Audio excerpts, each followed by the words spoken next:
నేను మౌనంగా గంభీరంగా గమనిస్తున్న ఈ ప్రభుత్వాన్ని మౌనంగా గంభీరంగా గమనించడం అనే దాన్ని ఇప్పుడు బీజేపీ అడుగుతోంది, కాంగ్రెస్ అడుగుతోంది, కమ్యూనిస్ట్ పార్టీలు అడుగుతున్నాయి.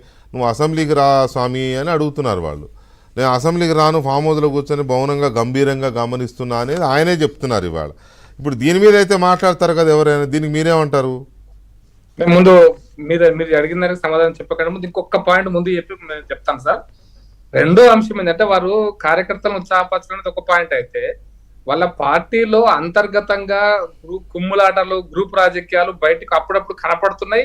ఆయన స్మెల్ చేసి ఉంటాడు, ఆయన ఊహించుంటాడు, గంభీరంగా ఆయన గమనించుంటాడు మొత్తం వాళ్ళ కుటుంబ సభ్యుల మధ్యలో జరుగుతున్న పోరాటంలో ఈ వస్తున్నటువంటి మీడియా వార్తలు రోజు కూడా పొద్దున ఒకరు, మధ్యాహ్నం ఒకరు, సాయంత్రం ఒక టీవీలో కనపడాలని ఆరాటం కనపడుతున్న క్రమంలో వాళ్ళు చేసినటువంటి విన్యాసాలు ఇవన్నీ వాళ్ళ కుటుంబ సభ్యుల మధ్యలో ఉండేటువంటి గొడవను కూడా కొంచెం తగ్గించడం కోసం, దాని ఇంటెన్సిటీ తగ్గించడం కోసమో, లేకపోతే నేను వస్తున్నా మీకు అందరికి ఏం కాదని పోతారనుకున్న భయాన్ని కొంచెం ఆపడం కోసం చేసేటారని కూడా అనుకుంటున్నాను వెంకటకృష్ణ గారు. అది కూడా కారణం అయి ఉండొచ్చు చాలా స్పష్టంగా. ఎందుకంటే వాళ్ళ కుటుంబ సభ్యుల మధ్యలో ఆధిపత్య పోరాటం జరుగుతుంది వాళ్ళ పార్టీలో అంతర్గతంగా, కాబట్టి జరుగుతుంది అనేటువంటి వార్తలు వస్తున్నాయి, జరుగుతున్నట్టు కనపడుతుంది కూడా. కాబట్టి దాన్ని కవర్ చేయడం కోసం నేను వస్తున్నాను, నేను గమనిస్తున్న వార్త కూడా ఉద్దేశపూర్వకంగా రిలీజ్ చేసి ఉంటారని ఒక పాయింట్. మూడోది మీరు అన్నట్టుగా మొదటి సంవత్సరం గంభీరంగా గమనించకపోతే ఎలక్షన్లు అయిన సంవత్సరంలో సాధారణంగా ఉంటుంది వెంకటకృష్ణ గారు, సాధారణంగా ఎలక్షన్ అయిన మొదటి సంవత్సరంలో ఎవరు కూడా రాజకీయమైనటువంటి పోరాటాలు కానీ రాజకీయమైనటువంటి ఇవి తక్కువ ఉంటాయి జనరల్. ఎందుకంటే మొదటి సంవత్సరం మేము కూడా వెయిట్ చేస్తాం, ఏం చేస్తారో చూద్దాం, ఒక సంవత్సర కాలం పాటు వాళ్ళు ఇచ్చిన వాగ్దానాలు ఒక సంవత్సరం నిలుపుకుంటారా, నిలుపుకోకపోతే ప్రజల నుంచి వచ్చేటువంటి ఆందోళనలు మేము కూడా నాయకత్వం వహిస్తాం.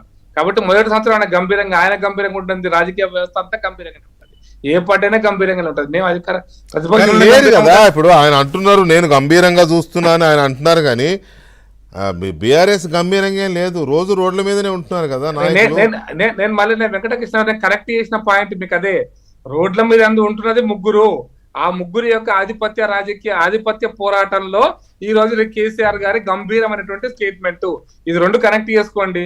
గంభీరం ఉండక ఒక సంవత్సరం వాళ్ళు చేస్తారా, ఏం చేస్తారో అందరం కూడా వెయిట్ చేస్తాం. అందుకోసం మేము 4 నెలల నుంచి ఈ రాజకీయాల కంటే ఎక్కువ మేము సంస్థాగత కార్యక్రమాలలో మేము మొత్తం ఇన్వాల్వ్ అయినాం. ఇప్పుడు కూడా ఈ రోజు కూడా సంస్థాగత నిర్మాణంలోనే మేము ఇన్వాల్వ్ అయినాం. ఏ రాజకీయ పార్టీ నిజంగా రాజకీయమైనటువంటి చిత్తశుద్ధి ఉండి రాజకీయ పార్టీగా గుర్తింపబడ్డ వాళ్ళు ఎవరు కూడా ఎన్నికలైన మొదటి సంవత్సరం జనరల్ గా వాళ్ళు సంస్థాగత నిర్మాణాన్ని, వారి కింది స్థాయి బూత్ స్థాయి నుంచి కార్యకర్త నిర్మాణానికి మొదటి ప్రిఫరెన్స్ ఇస్తారు. అది వాళ్ళకి ఏమంటే అది లేదు, వాళ్ళకు రోజు పోరాటాలు, రైతు పోరాటాలు, ఈ పోరాటాలు చేస్తున్నారు. అది ఏంటంటే కేటీఆర్ ఒక దగ్గర పోరాటం చేస్తే హరీష్ రావు గారు ఇంకో దగ్గర చేస్తారు, కవిత గారు ఇంకో దగ్గర చేస్తారు, ఇంకో దగ్గర చేస్తారు. కాబట్టి ఈ పోరాటాల అన్ని కూడా ఆధిపత్యం కోసం చేస్తున్న పోరాటాలుగా మేమైతే గమనిస్తున్నాం అది. కాబట్టి ఆ పోరాటంలో భాగంగా ఈరోజు కేసీఆర్ గారి, మాజీ ముఖ్యమంత్రి గారి స్టేట్మెంట్ మనం రెండు కనెక్ట్ చేస్తే ఖచ్చితంగా వాళ్ళ అంతర్గతమైనటువంటి పోరాటాన్ని కూడా తగ్గించడం కోసమో, లేదా నేను వస్తున్నా మీరందరూ ఏం కాకుండా ఉండడం కోసమో, లేదా కొంతమంది పార్టీ ఫిరాయిస్తారనే భయం, కేసీఆర్ ఎట్లాగో రాడు, అయ్యేదా పోయేదా మరి పార్టీ విరుద్దాం అనుకున్న వాళ్ళ కోసమో అన్నిటిని దృష్టిలో పెట్టుకొని కేసీఆర్ గారి ప్రకటన ఉంటుంది.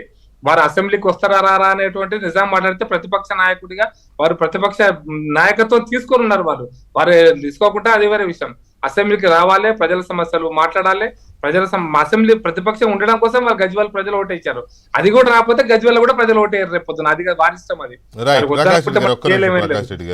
ఇంకొక పాయింట్ చెప్తాను సార్, అన్నిటికంటే ఇంపార్టెంట్ అయితే మీరు గంభీరంగా గమనిస్తున్నా అంటున్నారు, కానీ ఒకటి అర్థం చేసుకోవాల్సిన పరిస్థితి అంటే ఎవరికైనా కూడా, వారికి కానీ మనకు కానీ మీకు కానీ ఇంకే రాజకీయ పార్టీకైనా కూడా వయస్సు పెరుగుతున్న కొద్దిగా 4 సంవత్సరాలు సార్ ఎలక్షన్స్, అసెంబ్లీ ఎలక్షన్స్, 4 సంవత్సరాల ఆరోగ్యం వారు ఇప్పటికే ఎట్లుంటున్నారో మనకు కనపడుతుంది కదా, ఫిజికల్ గా మనకు కనపడుతుంది కదా. కాబట్టి అది కూడా దృష్టిలో పెట్టుకొని కొంచెం ఎమోషనల్ క్రియేట్ చేయడం కోసం అన్నాడేమో కూడా నేను అనుకుంటున్నాను. Right, okay. మల్లయ్య యాదవ్ గారు, ఇప్పుడు ఆయన నేను గంభీరంగా అబ్జర్వ్ చేస్తున్నా, ఇక ప్రత్యక్ష పోరాటాలే, ఇది యుద్ధం అన్నారా, దండయాత్ర, ఈ దండయాత్ర చేసుడే అని ఇట్లా మాట్లాడారు కదా. ఆల్రెడీ అదే జరుగుతోంది కదా, గడిచిన 2-3 మాసాలుగా విపరీతమైన ఇది. మీరు అందరూ రోడ్ల మీదనే ఉన్నారు. కేటీఆర్ గారు రోజు ఒక జిల్లాలో, హరీష్ రావు గారు ఇంకొక జిల్లాలో, కవిత గారు ఇంకొక జిల్లాలో తిరుగుతూనే ఉన్నారు.